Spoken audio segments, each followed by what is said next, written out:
You can't just create a platform that enables 2 billion people to use it and then step away and sell.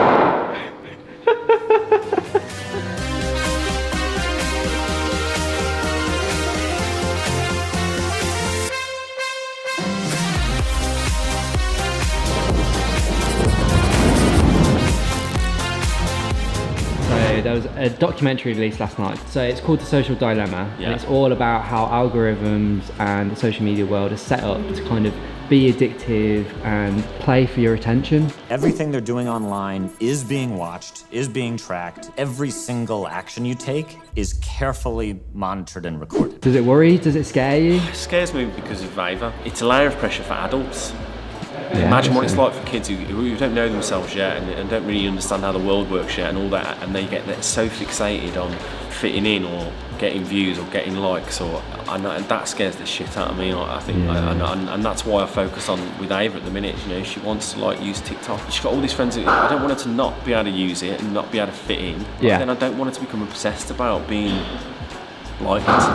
Views, and because I don't think it's healthy. I think it's but it's such a hard balance. Right, so we're doing a little episode today about kind of like how much time people spend on social, and I just wondered if you could share with us how many hours you spent on social yesterday. Daily average, oh my god, that's actually really bad. How much? 3 hours 45 minutes. I think that's good.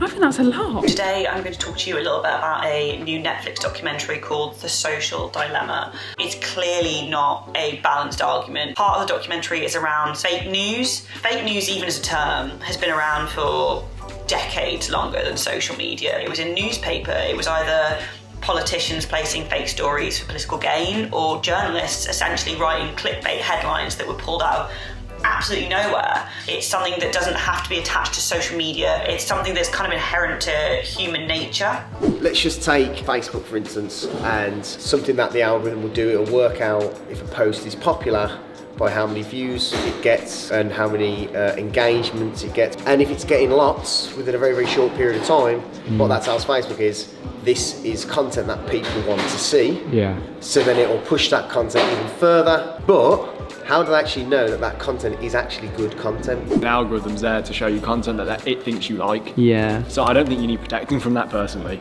Now what you do need protection from is violent and maybe disturbing videos that slip through the cracks of these social platforms. That's where you need the protection, not from an algorithm. I wanted to know how much time you spend on social, so I was wondering if you could open up your activity thing for us on your phone. My activity, my daily average is 3 hours and 40 minutes. And what's your top app? Currently is Instagram, 5 hours on that bad boy. Jeez, is that the week or just the day? The week. Okay, I was going to say, for a day that would be insane. Yeah. You know, the whole conversation around is it addictive and it's built to be addictive.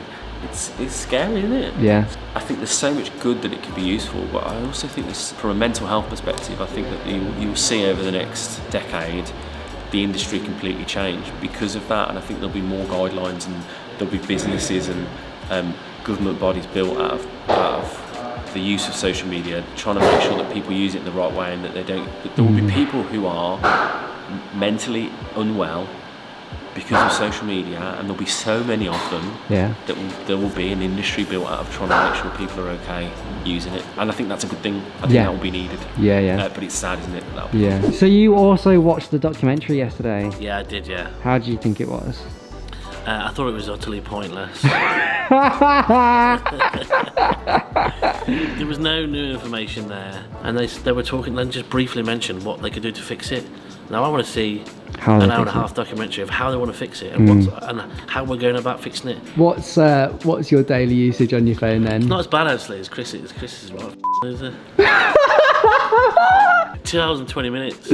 Okay. There's no doubting that social media gives us more of an opportunity to compare ourselves to others. However, it also gives us an opportunity to connect with potentially other marginalised communities, to empathise.